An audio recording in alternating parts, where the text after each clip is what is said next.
अफजाल अंसारी ने 2 दिन पहले कहा था, सब आप जानते, सब उसका बयान चल रहा है। उन्होंने पहले भी कहा था, मुख्तार अंसारी ने पहले लिख के दिया हुआ था।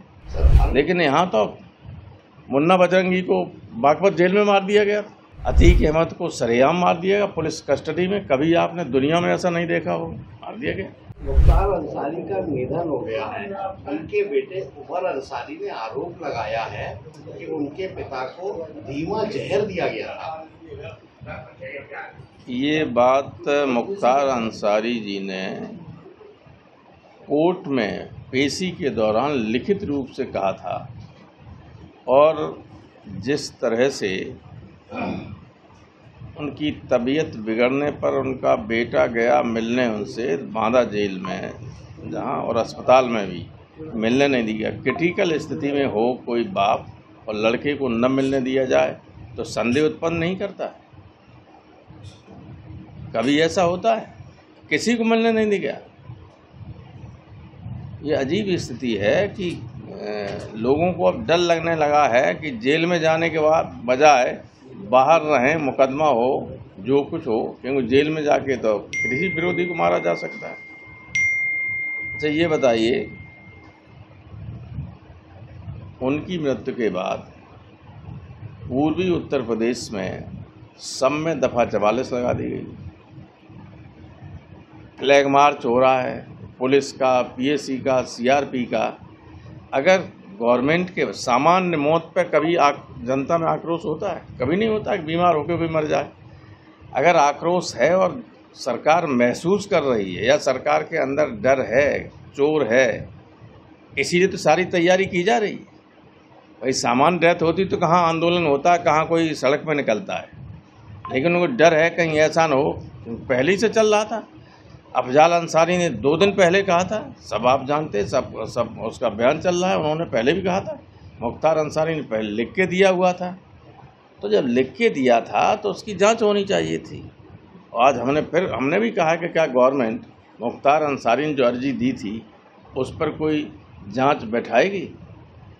मौत हो गई अब तो है, सारे लोग जानते हैं कि इसके पीछे क्या साजिश है, किसी छिपा नहीं। तो गवर्नमेंट को चाहिए कि जब संदेह व्यक्त किया जा रहा है तो जांच होनी चाहिए, और जो गवर्नमेंट का नैतिक कर्तव्य है। कोई व्यक्ति अगर जेल से तारीख पे, कचहरी पे जाता है, गवर्नमेंट की जिम्मेदारी है उसकी रक्षा करना। जेल में है तो गवर्नमेंट की जिम्मेदारी है उसकी रक्षा करे, और अगर बीमार है तो उसको सही तरीके से ट्रीटमेंट दिया जाए, ये गवर्नमेंट की जिम्मेदारी होती है, नैतिक जिम्मेदारी होती है। इसमें कहीं भी गड़बड़ी होती है तो जिम्मेदार गवर्नमेंट ही होती है। लेकिन यहाँ तो मुन्ना बजरंगी को बागपत जेल में मार दिया गया, क्योंकि एक बड़े माफिया जो सत्ताधारी समर्थित हैं उनका उसमें हाथ था, इसलिए कोई जांच नहीं, कुछ नहीं। अतीक अहमद को सरेआम मार दिया गया पुलिस कस्टडी में। कभी आपने दुनिया में ऐसा नहीं देखा हो, मार दिया गया। तो संदेह तो लोगों के मन में है, उस संदेह का निराकरण गवर्नमेंट को करना चाहिए। मेरा सुझाव है उत्तर प्रदेश सरकार को कि इस जो उन्होंने अर्जी दी थी कि हमें जहर दे के दिया जा रहा है, स्लो पॉइजन करके हमें मार दिया जाएगा, वो सही साबित हुई आशंका उनकी, तो तथ्य तो है ही ये। इसकी इन्वेस्टिगेशन होना चाहिए प्रॉपर, अच्छे अधिकारियों द्वारा। ये मैं डिमांड भी करता हूँ। सर, अरविंद केजरीवाल जेल में है और चुनाव नजदीक आ गया, मुख्यमंत्री भी हैं, इसको सपा कैसे देखती है? वो इंडिया गठबंधन के अहम सदस्य हैं। देखिए, अरविंद केजरीवाल को जिस वक्त गिरफ्तार किया गया वो वक्त बिल्कुल गलत है। वो लोगों के मन में ये शंका पैदा करती है कि अरविंद केजरीवाल प्रचार न कर सकें, गवर्नमेंट ने इसलिए उनको रोका है। कोई सबूत उनके खिलाफ नहीं। मान लीजिए कोई मुलजिम है और वो अपने बचने के लिए उस पर कह दिया जाए कि तुम इनका नाम दे दो, तुम्हें छोड़ देंगे। यही तो इसमें हुआ है। एक मुलजिम गिरफ्तार हुआ था, उससे बयान दिलवा दिया कि हम अप्रूवर हैं, मुखबिर, अप्रूवर को क्या हिंदी में कहते हैं, अप्रूवर हैं, और उसने बयान दे दिया। तो जो मुलजिम है अपने बचने के लिए अगर बयान देता है, उस पर विश्वास ही नहीं किया जाना चाहिए। कोई विश्वास नहीं करता, उसके आधार पर उन्हें गिरफ्तार किया गया। अब तो लोगों को ये डर लगने लगा कि जैसे विपक्षी लोग धीरे धीरे मारे जा रहे हैं, कहीं बीमार, कल ही वो बहुत बीमार हो गए, शुगर डाउन हो गई, अगर 46 में शुगर आ गई थी, थोड़ी और नीचे चली जाती तो कोलैप्स कर जाते। वहीं जब जानते हैं कि वो बहुत स्टूडेंट लाइफ से जब पढ़ते तब से डायबिटिक है अरविंद केजरीवाल, तो अगर उसमें जरा भी दवा में इधर उधर होता है, जेल में वो हो नहीं सकता है रहते हुए।